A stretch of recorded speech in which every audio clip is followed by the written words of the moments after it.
संदीप जी, आप हम सब लोगों में से सबसे ज्यादा नॉर्थ ईस्ट आप गए हैं, और आपका नॉर्थ ईस्ट में बहुत सा काम है, खास करके जहां इलेक्शन इस बार है, नागालैंड में भी है। लेकिन मैं त्रिपुरा की स्पेसिफिक आपसे बात पूछ रहा हूं, त्रिपुरा में क्या आपको लगता है कि कोई संभावना है भारत जोड़ो यात्रा की वजह से या किसी वजह से कुछ दूसरे दलों के लिए भी कोई संभावना है, या बीजेपी के लिए वो बिल्कुल केक वॉक है? देखिए, भारत जोड़ो यात्रा चल रही है सितंबर से, और अगर आप इधर जो चुनाव हुए हैं खास करके भारत जोड़ो यात्रा के चलते हुए, उसमें उनके परिणामों पे अगर नज़र डालेंगे तो ऐसा लग नहीं रहा कि भारत जोड़ो यात्रा का कोई ज़्यादा लाभ कांग्रेस पार्टी को चुनावी राजनीति में मिल रहा है। ये जरूर है कि कांग्रेस थोड़ा खड़ी हो रही है, कार्यकर्ताओं में जोश आ रहा है, राहुल गांधी की व्यक्तिगत छवि निश्चित रूप से निखर गई है। अब वो एक परिपक्व नेता के रूप में लोगों को नजर आ रहे हैं, मोदी का विकल्प भी नजर आ रहे हैं। लेकिन ये कहें कि इसका लाभ कांग्रेस को कहीं मिलेगा चुनाव में, ये तो मुझे लगता है थोड़ा मुश्किल है। चुनाव में लाभ के लिए कांग्रेस को काम करना पड़ेगा, जैसा हिमाचल प्रदेश में उसके लोगों ने किया, और उनका जमीनी संगठन मजबूत होगा तो ही वो खड़े हो पाएंगे। तो ये मैं इसके बारे में कुछ भी कह पाने में मैं असमर्थ हूं कि इसका सीधा कोई लाभ जो है कांग्रेस को मिल जाएगा चुनाव में त्रिपुरा के। जी हाँ, छोड़ दे रहे हैं। संदीप पांडे साहब, आपसे मैं पूछ ले रहा हूं एक बहुत स्पेसिफिक सी चीज, और मैं इसलिए पूछ रहा हूं क्योंकि जब आप जैसे एक्टिविस्ट लोग जिनके पास बहुत से मसले हैं जिसपे आप धरना प्रदर्शन, जेल जाना, ये सब करते रहते हैं, आपको अजीब सा नहीं लगता है कि ये मंदिर मस्जिद की बात हो रही है? आज ही आप सिद्दीक कप्पन की वो रिलीज हो रहे हैं, कब हो रहे हैं उसके लिए परेशान हैं, उनके यहां जा रहे हैं, उनको जमानत मिली कि नहीं मिली।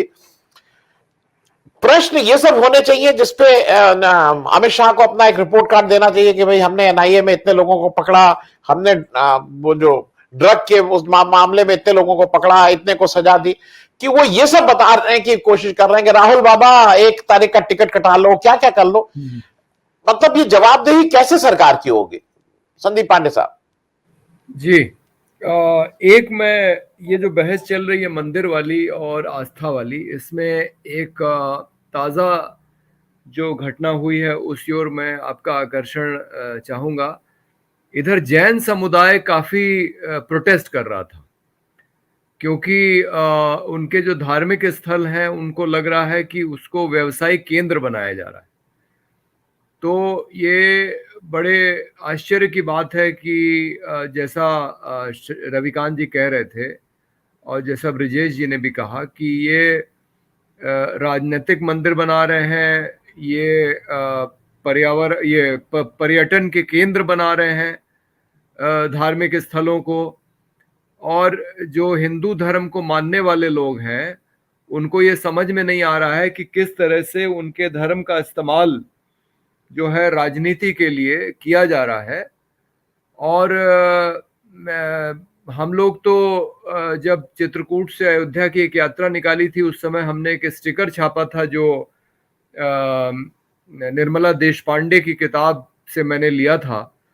लक्ष्मीकांत वाजपेयी जी की लाइनें हैं कि लाशें जिसकी नींव में खूनी हर दीवार, वो मंदिर है राम तुम मत करना स्वीकार, जिसने बांटा देश को नफरत का पैगाम, उस मंदिर में तुम भूल कर मत जाना है राम। तो जो हिंदू धर्म को मानने वाले लोग हैं उनको समझना चाहिए कि किस तरह से राम का इस्तेमाल राजनीति के लिए हो रहा है, और जैन धर्म को मानने वाले लोगों की तरह इस पूरी राजनीति को अस्वीकार करना चाहिए। आप देखिए, उत्तराखंड में 4 धाम परियोजना के नाम पे गंगोत्री, यमुनोत्री, केदारनाथ, बद्रीनाथ को हाईवे से जोड़ा जा रहा है, और इतने चौड़े चौड़े हाईवे हैं कि जो ये राष्ट्रीय हाईवे अथॉरिटी है भारत की, वो खुद उसके मानक का उल्लंघन हो रहा है। तो आप पहाड़ों की पूरी परिस्थितिकी को नुकसान पहुंचा के वहां ज्यादा भूस्खलन होने लगेगा यदि पहाड़ इतने काटे जाएंगे, उस बात का आप उसकी परवाह नहीं कर रहे हैं। रवि चोपड़ा जी की रिपोर्ट है कि 2013 में मोदी के प्रधानमंत्री बनने के पहले जो भयानक बाढ़ आया था उत्तराखंड में, उसकी वजह यह है कि वहां नदियों पे बड़े बड़े बांध बनाए गए, नदी के जो जो स्वाभाविक प्रवाह है उसको बाधित किया गया है। तो प्रकृति के साथ खिलवाड़ हो रहा है धर्म के नाम पे, और ये पूरी राजनीति हो रही है। इसको जैन धर्म के अनुयायियों से सीख लेके हिंदू धर्म के लोगों को इस पूरी चीज को अस्वीकार करना चाहिए, इसका विरोध करना चाहिए कि भाई धर्म अगर आस्था की चीज है तो उसको हमको अपने तरीके से करने दीजिए। ये कोई तरीका थोड़े ना है कि आप जो है पूरी राजनीति करके एक वहां इस तरह का मंदिर बना रहे हैं और उसको जो है घोषणा कर रहे हैं। मैं अयोध्या कई बार गया हूं, और ये सब अब तो आज की तारीख की स्थिति मुझे नहीं मालूम, लेकिन जब ये आंदोलन शुरू हुआ था उस तारीख में हनुमानगढ़ी में ज्यादा लोग जाते थे बजाय ये जो राम जन्मभूमि का स्थान है। तो भाई धार्मिक लोगों की अपनी आस्था है, उसके हिसाब से धर्म चलते हैं। ये राजनीति से जो चीजों को बदलने की कोशिश कर रहे हैं और लोगों की धार्मिक भावनाओं का दोहन कर रहे हैं, ये पूरी चीज इसको अस्वीकार करना चाहिए हिंदू धर्म को मानने वालों को, जैसे जैन धर्म के लोगों ने किया है। और आपकी बात बिल्कुल सही है कि एक पत्रकार केरल से आता है और वो अभी उसने कोई रिपोर्ट भी नहीं लिखी है, और उसके बारे में कहा जाता है कि ये ऐसी रिपोर्ट लिखने वाला था जिससे लोगों की भावनाएं भड़क जाती, और वो उसके खिलाफ यूएपीए का मुकदमा हो जाता है, वो जेल चला जाता है, और 2 साल तक वो तो छोड़िए उसका ड्राइवर तक जेल से नहीं निकल पाता है, जिसका उस मामले से कोई लेना देना नहीं है। वो तो बेचारा उनको गाड़ी से दिल्ली से ले जा रहा था हाथरस, और रामपुर का रहने वाला है, वो केरल का भी रहने नहीं वाला है। मतलब उसके ऊपर तो आप ये भी आरोप नहीं लगा सकते कि वो पीएफआई से जुड़ा हुआ है, लेकिन वो ड्राइवर भी 2 साल जेल रह जाता है, और उसको अब जाके कल जमानत मिली है, वो बाहर आया है। तो ये तो हाल है गृह मंत्रालय का कि फर्जी मुकदमे करके लोगों को जेल में डाला जा रहा है, जेल में सड़ाया जा रहा है, और बेल मिलने के बाद भी, जमानत मिलने के बाद भी 3 महीने से ऊपर लग गया उसकी जांच करने में। मतलब जब इनको किसी वीआईपी को छोड़ना होता है जेल से तो तुरंत आदेश कोर्ट का होते ही वो छोड़ दिया जाता है, उसी दिन या उसके अगले दिन। और आप देखिए किस तरह से बिल्किस बानो के बलात्कारियों को और उनके परिवार के हत्यारों को गुजरात में छोड़ा गया। सारी प्रक्रिया जो है वो 2-3 महीने के अंदर पूरी हो गई। मतलब गृह मंत्रालय का आदेश भी निकल गया, गुजरात सरकार ने कमेटी भी बना दी और उस पर फैसला भी हो गया। नरेंद्र मोदी ने सुबह कहा कि महिलाओं का सम्मान करना चाहिए, और दोपहर में सारे बलात्कारी हत्यारे बाहर। तो ये जिनको निकालना होता है उनको तुरंत निकाल देते हैं, और जो निर्दोष लोग होते हैं जिनके खिलाफ फर्जी मुकदमे दायर किए जाते हैं वो जेलों में सड़ रहे हैं। ये तो अमित शाह को तो शर्म आनी चाहिए कि गृह मंत्रालय का जो काम है, और गृह मंत्रालय के आदेश से बिल्किस बानो के 11 बलात्कारी और हत्यारे छूटे हैं, उनके परिवार के लोगों के हत्यारे। ऐसा तो मुझे नहीं लगता कि भारत में पहले कभी हुआ है कि आप समय से पहले आप संगीन अपराध में जो लोग जेल गए हुए हैं आप छोड़ने का आदेश कर रहे हैं।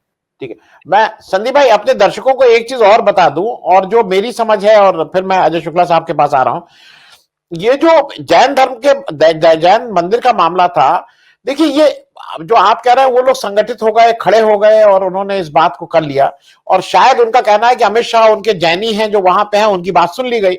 हमारे यहाँ के जो हिंदू ऊपर हमारे बैठे हुए हैं वो तो हिंदू धर्म को केवल भुनाने का काम कर रहे हैं। मामला सिर्फ ये था कि एक धार्मिक स्थल को आप पर्यटक स्थल में जब बदल रहे हैं तो उसका व्यवसायीकरण कर रहे हैं। जिस तरह से काशी विश्वनाथ कॉरिडोर का हुआ है, आज अगर आप काशी विश्वनाथ कॉरिडोर में एक तरफ से जाए तो आपको पैसा देके दर्शन करने पड़ेंगे, और ये शायद अभी लोगों को समझ में नहीं आ रहा है। सब लोग जाके कह रहे हैं बड़ा सुंदर हो गया, बड़ा ठीक है, सुंदर अच्छा हो जाना वो एक काम है, वो होना भी चाहिए था, उसमें कहीं कोई दो राय नहीं है, लेकिन उसको पर्यटक के रूप में डेवलप करना मेरी भी समझ में नहीं आता है। जैसे ये जो अयोध्या में एक दीपावली मनाई जाती है, वो भी दीपावली, अच्छा ये सारी चीजें धार्मिक जो हमारे आप उसको नहीं मानते, मैं मानता हूं। सनातन धर्म की सारी परंपराओं को ताक पे रख के बनाई जाती है। संदीप पांडे साहब, मैं आपके पास आऊं, मैं एक चीज इसलिए कह रहा हूं कि जो अभी प्रोफेसर रविकांत कह रहे हैं, उससे पहले ब्रिजेश जी ने भी कहा था। मैंने आज मैंने 8 बजे कभी मैंने आज थर्ड आई का जो रिकॉर्डिंग की है, मैं इसलिए अभी उसका डिटेल याद नहीं क्योंकि वो उसमें और टाइम भी नहीं है यहाँ, कि विपक्ष का जो एक मिथ ये बनाया जा रहा है ना कि मोदी के सामने कौन, विपक्ष में एकता नहीं, इसका कोई मतलब ही नहीं है। कोई विपक्ष की एकता नहीं भाई। अगर आज आज जब ममता बनर्जी वेस्ट बंगाल में अकेले इलेक्शन लड़ती हैं तो बेहतर परफॉर्म करेंगे बनिस्बत सबको अगर साथ लेके लड़ती हैं। बीजेपी के उसके हिसाब से बीजेपी चाहती है कि ये तीनों लोग अलग अलग लड़े। ममता बनर्जी अगर अलग एक अकेले लड़ जाती हैं वहां पे तो वो बीजेपी को ज्यादा नुकसान पहुंचाएंगी। खैर, आपसे मैं एक चीज इसलिए पूछ रहा हूं कि कर्नाटक आप बहुत गए, आप फिर शायद अभी जा रहे हैं साउथ, आप कर्नाटक बेंगलोर रहे हैं, पढ़ाते हैं वहां। दो चीजें, कर्नाटक का चुनाव सामने है और दो इश्यू बताए जा रहे हैं। एक लव जिहाद उनके वहां के लोकल प्रेसिडेंट ने बताया, कटील जी ने, और उनको ये गुरु मंत्र कान में फूंक के 2 दिन पहले अमित शाह साहब गए थे टीपू सुल्तान वर्सेस मोदी जी का मंदिर। मैंने जो टीपू सुल्तान को पढ़ा, मैं कोई उसका विशेषज्ञ नहीं हूं, लेकिन मैंने जो पढ़ा, टीपू सुल्तान पहला हिंदुस्तानी नायक जो अंग्रेजों से लड़ते हुए बैटलफील्ड में शहीद हुआ था, रणभूमि में शहीद हुआ था। और दूसरा, ये तो एपीजे अब्दुल कलाम ने अपनी उसमें लिखा है कि जब वो नासा में गए और उन्होंने एक फोटो सामने देखी और वो टीपू सुल्तान के से वहां की फोटो यहां से गई थी, जो उसके वो जो भर के उसमें बंदूक चलाते थे उनकी कैनन की, वो फोटो वहां गई थी। अब टीपू सुल्तान के लिए वन शुड बी, क्योंकि वो एक झगड़े थे, वो उनके पावर स्ट्रगल्स थे, उसकी चर्चा किसी और दिन कर लेंगे। आपको क्या लगता है कि लव जिहाद, गांधी जी तो कहते ही थे कि अंतर जातीय नहीं, इंटर रिलीजन होने चाहिए। और कल मुझे एक संदीप जी एक कहीं से आंकड़ा बताया गया है कि जो तलाक हो रहे हैं उसका परसेंटेज हिंदू धर्म में ज्यादा है बनिस्बत तलाक तलाक तलाक जहां के लिए किया गया। मैं जरा इस पे भी आपका एक वक्तव्य लेना चाहूंगा संदीप पांडे साहब। लव जिहाद ये क्या इशू होना चाहिए और क्या हिंदू लड़कियों के ऊपर रिस्ट्रिक्शन होना चाहिए, क्योंकि ये हिंदू लड़कियों के ऊपर रिस्ट्रिक्शन है कि आप intercaste marriage, inter religion marriage नहीं कर सकती, बाकी रिलीजन वाले कर सकते हैं। और दूसरा टीपू सुल्तान की बात, संदीप पांडे साहब। जी आनंद जी, मुझे लगता है कि ये जितना मुद्दा बनाया जाता है उतना है नहीं।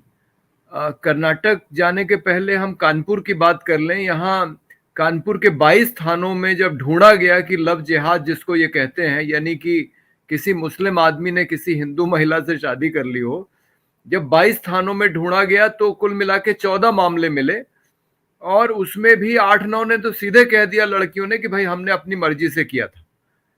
तो इतने छोटे से मुद्दे को ये इतना बड़ा मुद्दा बनाते हैं। मैं सितंबर में बेंगलोर गया था और मेरे मित्रों ने बेंगलोर के बाहर ग्रामीण इलाके में, वहां से 50-60 किलोमीटर दूर, 2 कॉलेजों में छात्रों के साथ मेरी बातचीत रखी थी। और मैंने देखा कक्षा में बड़े आराम से मुस्लिम महिलाएं अपना हिजाब पहन के बैठी हुई थी। और मैंने संविधान पे बात की और वो चूंकि कर्नाटक में मुद्दा बना हुआ है इसलिए कोई उस पर बात करना नहीं चाहता था, लेकिन मैंने वहां पे कहा कि भाई जिस तरह से हिंदू लड़कियां समझती हैं कि वो जो जिस तरह के कपड़े पहनना चाहे वो उनका अधिकार है, उसी तरह से मुस्लिम लड़कियों का भी अधिकार है कि वो जो पहनना चाहे पहने। तो मुझे तो नहीं दिखा कि उसका कोई इस तरह का दबाव हो कि मुस्लिम लड़कियां हिजाब उतार के कॉलेज में आए। वहां बैठी हुई थी सामने दोनों कॉलेजों में। तो और जब बाद में मैंने पूछा कि भाई क्या यहाँ वो हिजाब विरोधी आंदोलन का असर नहीं है, तो लोगों ने बताया अरे वो कर्नाटक का एक इलाका है, वो छोटा सा इलाका है, वहां पे है। और जो समुद्र तट का इलाका है वहां ये हिंदुत्ववादी थोड़ा ज्यादा सक्रिय हैं। ऐसा नहीं है कि पूरे कर्नाटक में उनका प्रभाव है। इसी तरह से मैं देखता हूं कि इधर पिछले साल भर में बॉलीवुड में आप देखिए कितनी शादियां हुई हैं जिसमें कि जो मर्द है वो मुस्लिम है, महिला हिंदू है, बड़े आराम से हो जाती है, उसको लेके कोई बवाल नहीं मचता है। तो इनको जहां मुद्दा बनाना होता है, जहां राजनीतिक फायदा उठाना होता है, वहां उठाते हैं। कर्नाटक में चुनाव है, सबको मालूम है, इसलिए उसको मुद्दा बनाने की कोशिश कर रहे हैं। लेकिन इनके पास जो मुद्दे हैं वो लोगों के असली मुद्दे हैं नहीं। और उम्मीद है कि जनता इसको समझेगी कि ये किस तरह से गैर मुद्दों को मुद्दा बना रहे हैं। और वैसे भी दक्षिण भारत में तो सांप्रदायिक सांप्रदायिक राजनीति का प्रभाव कम है। ये पता नहीं कैसे कर्नाटक में अपना पैर जमाने में सफल हो गए हैं। उस पे भी सुगाता श्रीनिवास राजू का एक लेख है कि the color of the communal the color of the saffron in Karnataka is not that of religion but that of community। और उन्होंने कहा कि ये जो लिंगायत कम्युनिटी है, ये चूंकि भाजपा के साथ जुड़ी हुई है, जिस जिस बिरादरी से, जिस कम्युनिटी से अपने येदुरप्पा साहब थे, तो इस वजह से भारतीय जनता पार्टी वहां चुनाव जीत जा रही है। लेकिन वहां पे उस तरह से नफरत की भावना को लोगों ने आसानी से स्वीकार नहीं किया है जिस तरह से दक्षिण उत्तर भारत में कर लिया है। तो मुझे लगता है कि कर्नाटक के लोग भी ये पूरी राजनीति को समझेंगे और उसको उसी तरह से अस्वीकार करेंगे जिस तरह से आंध्र प्रदेश, तेलंगाना, तमिलनाडु और केरल के लोगों ने किया है।